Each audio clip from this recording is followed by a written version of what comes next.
America ने एक ऐसा फैसला लिया है जो उसकी खुद की मेडिकल व्यवस्था के लिए आत्मघाती साबित हो सकता है।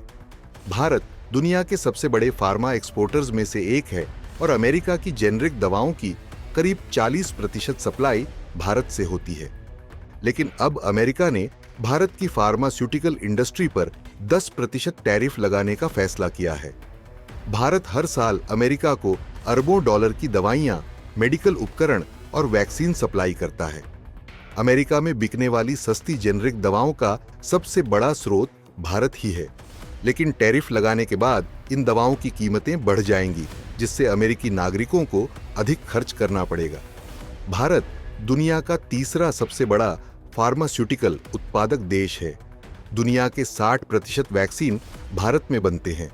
जेनरिक दवाओं के मामले में भारत दुनिया की 20% सप्लाई अकेले करता है। अमेरिका भारत से हर साल 1 अरब डॉलर की मेडिकल प्रोडक्ट्स खरीदता है।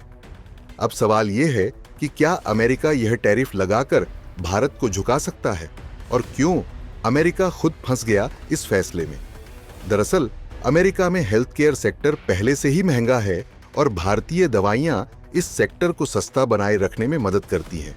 अगर भारत की दवाइयों की कीमतें बढ़ेंगी तो अमेरिका के लाखों नागरिक प्रभावित होंगे। 40% जेनरिक दवाएं भारत से आती हैं। अमेरिका में हर चौथा डॉक्टर भारतीय होता है। भारत दुनिया का सबसे बड़ा वैक्सीन निर्यातक है। अमेरिका के अस्पतालों और मेडिकल इंडस्ट्री में भारतीय प्रोफेशनल्स की महत्वपूर्ण भूमिका है। सवाल ये है कि क्या अमेरिका को इस फैसले से पीछे हटना पड़ेगा।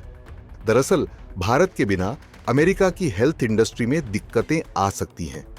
पहले भी जब अमेरिका ने भारत के आयात पर प्रतिबंध लगाए थे तो उसे बाद में फैसले बदलने पड़े थे। अगर भारत इस टैरिफ का जवाब कड़े एक्शन से देता है तो अमेरिका की मुश्किलें और बढ़ सकती हैं। खैर, अमेरिका को समझना होगा कि वो भारत के मेडिकल सेक्टर पर निर्भर है। अगर भारत ने भी कोई कड़ा कदम उठाया तो अमेरिकी बाजार को भारी नुकसान उठाना पड़ सकता है।